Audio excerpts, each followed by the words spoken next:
Sebelum kita merenungkan kebenaran firman Tuhan, mari kita berdoa.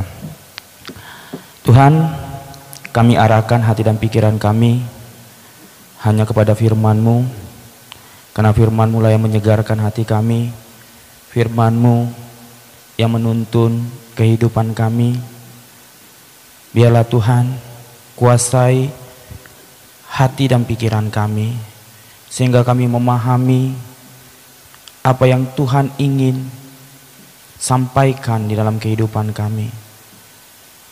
Di dalam keterbatasan hamba, di dalam hamba menyampaikan, biar Engkau Allah sendiri yang mengurapi hamba, memakai hamba.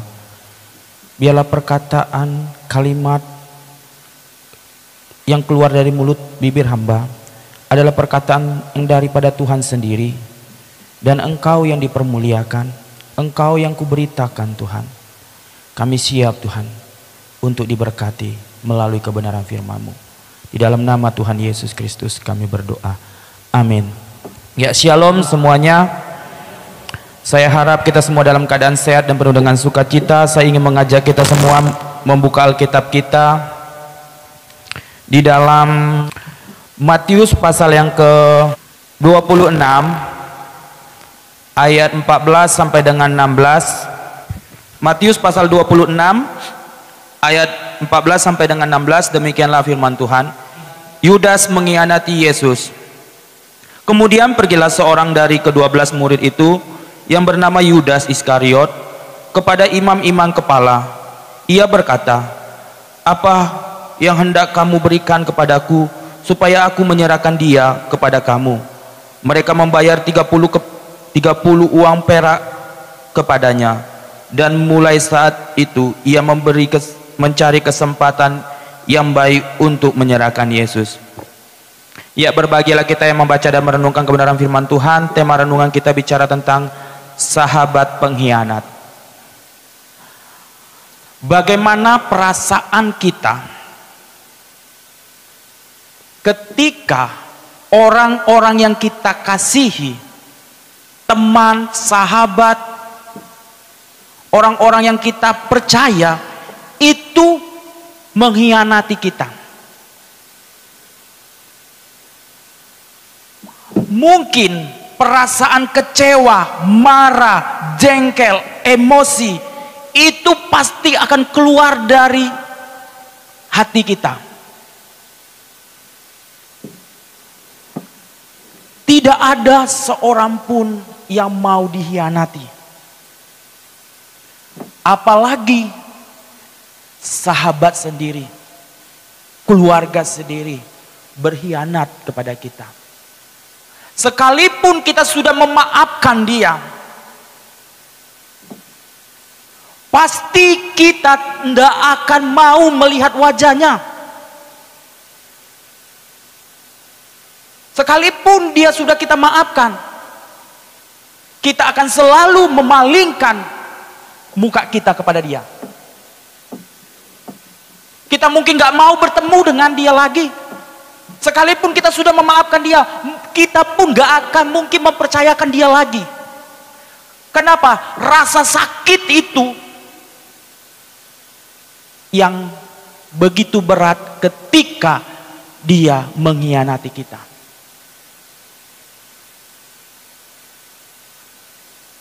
Hal inilah yang terjadi.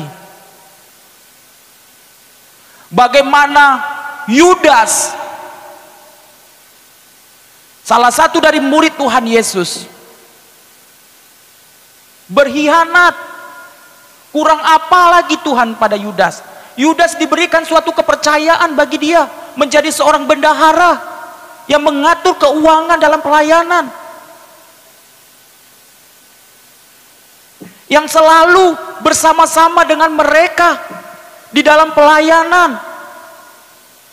Tapi apa yang dilakukan oleh Yudas? Dia diam-diam menyerahkan Yesus kepada imam-imam. Dia menjual Yesus dengan 30 keping perak. Enggak terlalu mahal. Tapi inilah yang dilakukan oleh Yudas.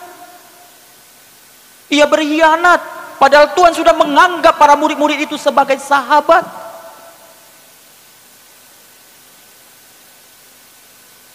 Padahal arti nama Yudas itu sangat indah. Terpujilah Tuhan.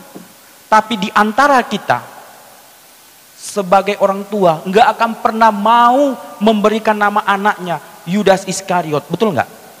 Kenapa? Karena Yudas lambang pengkhianatan. Nggak ada. Sampai saat ini pun kecaman, kutukan itu diberikan kepada sang pengkhianat Yudas. Padahal sama kalau kita lihat, Petrus juga pernah menyangkal Tuhan Yesus kan? Ketika bertemu dengan orang-orang, waktu melihat Yesus disiksa, ditanya kamu dengan ini, dia menyangkal 3 kali. Tapi bukan yang disebut pengkhianat, bukan Petrus, tapi Yudas. Di mana Yudas menjual Yesus. Mungkin kita bisa mengkhianati saudara kita, sahabat kita, ataupun kita berkhianat kepada Tuhan. Kita menduakan Tuhan. Banyak cara kita kan untuk mengecewakan Tuhan. Tapi apakah Tuhan benci kepada Yudas ketika dia berkhianat? Tuhan tidak pernah benci kok. Tuhan tetap mengasihi. Tapi Yudas sendirilah yang tidak mau bertobat. Apa yang membuat Yudas ini bisa menyebabkan dia berkhianat? Yang pertama, cara pandang yang salah tentang Tuhan. Kalau kita melihat latar belakang Yudas, itu berasal dari kota Yudea. Tepatnya dia tinggal di Keriot, di mana di kota itu terdapat sekelompok pejuang Yahudi yang anti penjajahan Romawi. Mereka sangat benci dengan orang-orang Romawi. Kemungkinan besar Yudas termasuk dari kelompok orang-orang tersebut.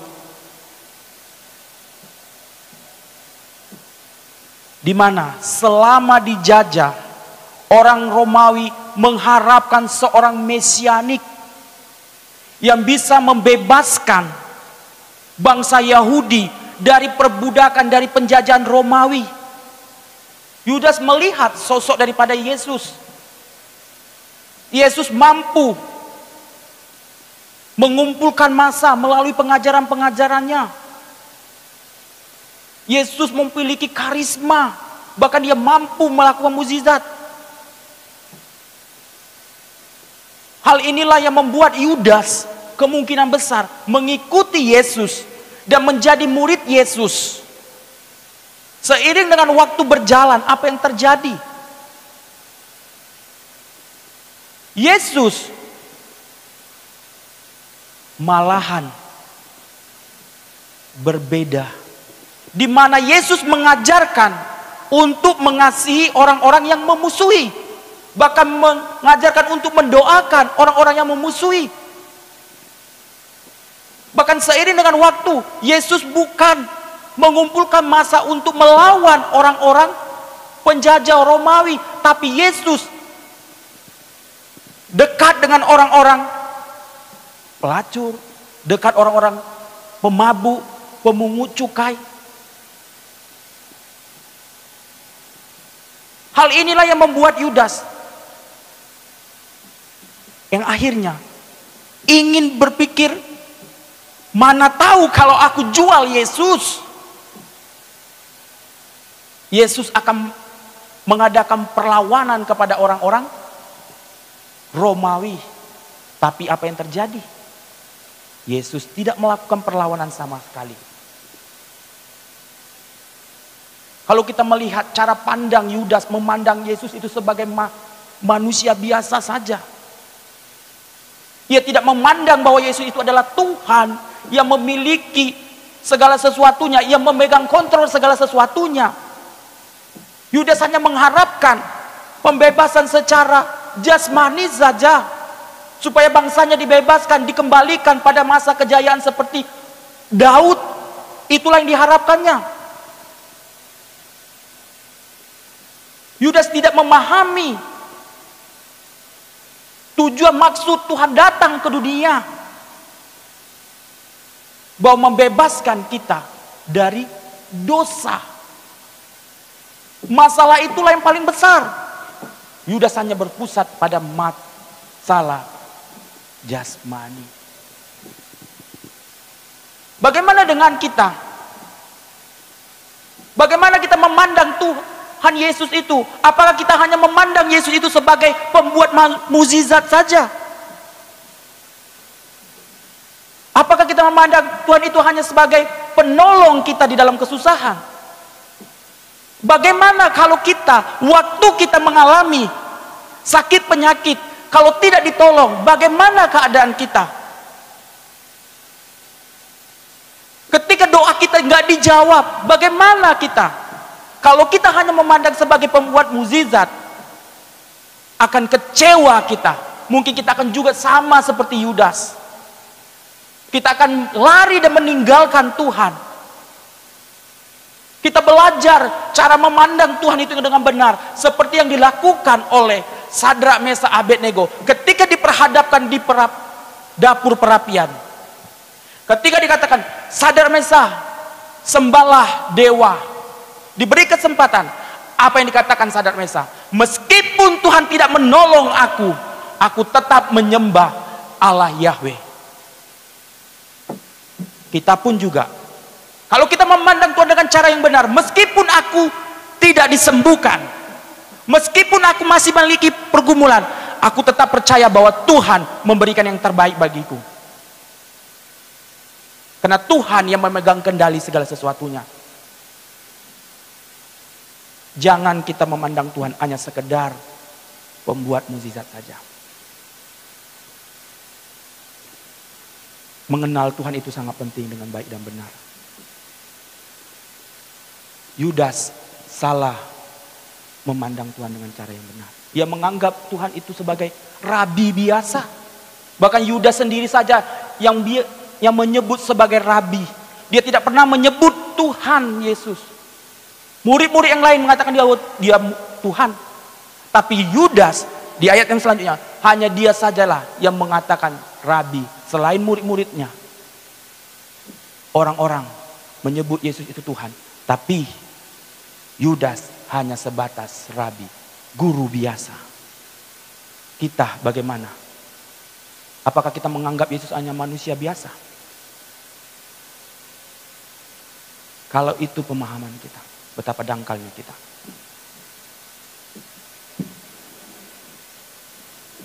Yang kedua, apa yang menyebabkan Yudas bisa berkhianat? Memiliki ketamakan. Yudas memiliki cinta akan uang. Firman Tuhan katakan apa? Akar daripada segala kejahatan adalah cinta uang. Yudas dipercayakan sebagai bendahara. Seorang yang harusnya bisa dipercayakan. Tapi apa yang terjadi? Yudas menyia-nyiakan kepercayaan yang Tuhan berikan. Yang harusnya bendahara itu harus jujur. Tapi Yudas, ia sering sekali mencuri uang kas daripada pelayanan. Tuhan pernah tegur dia. Kalau kita baca di dalam Yohanes pasal yang ke-12. Yudas memiliki karakter yang buruk. Karena ketamakan dia. Kecintaannya hanya uang. Uang itu enggak jahat. Yang membuat jahat itu apa? Kecintaan kita akan uang. Kalau kita sudah cinta akan uang, itu menjadi Tuhan kita, menjadi Tuhan kita. Yudas, ketamakannya akan uang. Mungkin kita enggak cinta uang.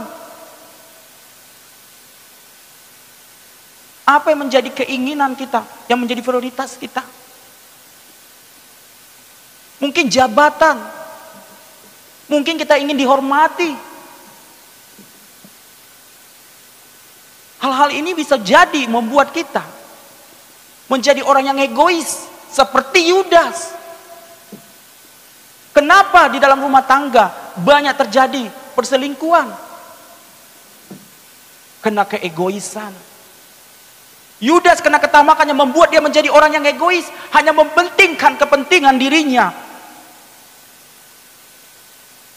Kita pun, berapa sering kita hanya berpusat pada diri kita, yang akhirnya ketika Tuhan tidak menjawab doa kita, Tuhan, aku gak mau lagi pelayanan. Tuhan, aku gak mau lagi ke gereja. Bahkan Tuhan, aku gak mau lagi berdoa. Kenapa? Karena keinginan kita gak terpenuhi. Yudas menjadi orang yang egois karena ketamakan dia akan cinta akan uang. Yang seharusnya ia bisa mengendalikan uang itu, tapi Yudas dikendalikan oleh uang. Jangan sampai hidup kita bisa dikendalikan oleh uang. Kalau hidup kita dikendalikan oleh uang, itu membawa kita dalam kehancuran. Uang tidak salah, saya katakan. Uang sebagai alat pembayaran. Segala sesuatu orang butuh uang, betul nggak? Nggak ada manusia yang nggak butuh uang. Orang gila aja dikasih uang aja mau. Orang gila. Tapi jangan pernah uang itu menjadi prioritas kita. Tapi milikilah motivasi yang murni dalam hidup ini. Apa tujuan kita mengikuti Tuhan? Motivasi Yudas hanyalah uang dan uang. Kita mengikut Tuhan. Kenapa? Apa motivasi kita? Aku mengikut Tuhan supaya melalui hidupku Tuhan dipermuliakan. Tuhan diberitakan. Yang terakhir, apa yang menyebabkan Yudas bisa berkhianat? Karena dia memberikan dirinya diperalat.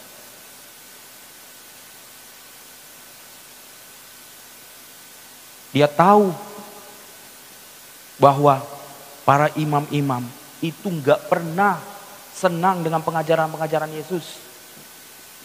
Tapi dia bermain-main.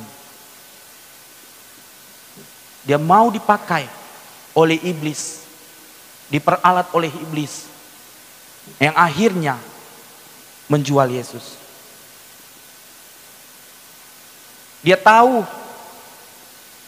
pernah ditegur Yesus tentang keuangan. Seharusnya apa? Bertobat. Tapi Yudas enggak sama sekali bertobat. Ia masih membuka celah. Ia bermain-main. Ia menganggap sepele teguran Yesus. Ketika Tuhan menegur kita, cepat-cepat bertobat. Cepat-cepat responi. Jangan seperti Yudas. Jangan pernah bermain-main dengan dosa. Kalau kita sudah bermain-main dengan dosa, berarti disitulah kita gampang diperalat oleh iblis. Iblis katakan selalu melihat. Dia iblis tahu kapan waktu yang terbaik untuk menjatuhkan kita. Yudas dia tahu dia cinta uang. Dia dipakainya lah dengan diberikan uang, akhirnya apa? Jatuh. Apa yang menjadi titik kelemahan kita?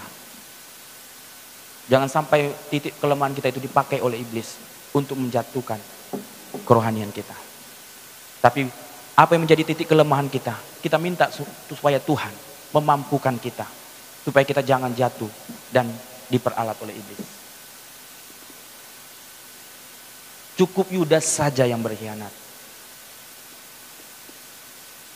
Jangan sampai kita yang sudah mengalami suatu keselamatan daripada Tuhan. Bapak Ibu, saya yakin dan percaya sudah menerima Tuhan Yesus. Saya yakin dan percaya kita sudah pasti menerima pengampunan daripada Tuhan Yesus. Jangan pernah sia-siakan pengampunan daripada Tuhan Yesus. Firman Tuhan katakan, kerjakanlah keselamatanmu. Jangan mau lagi bermain-main dengan dosa, supaya kita jangan diperalat oleh iblis. Amin buat kebenaran firman Tuhan. Mari kita berdoa. Bapa kami dalam kerajaan sorga, ampuni kami Tuhan, jikalau selama ini kami memiliki cara pandang yang salah tentang Engkau Tuhan. Kami hanya mengikuti Engkau karena melihat Engkau sekedar pembuat mukjizat. Tapi kami diingatkan lagi Tuhan, bahwa kami menyembah Tuhan di dalam Yesus Kristus adalah Tuhan yang hidup. Tuhan yang memegang kendali, Tuhan yang mengontrol segala sesuatunya Tuhan.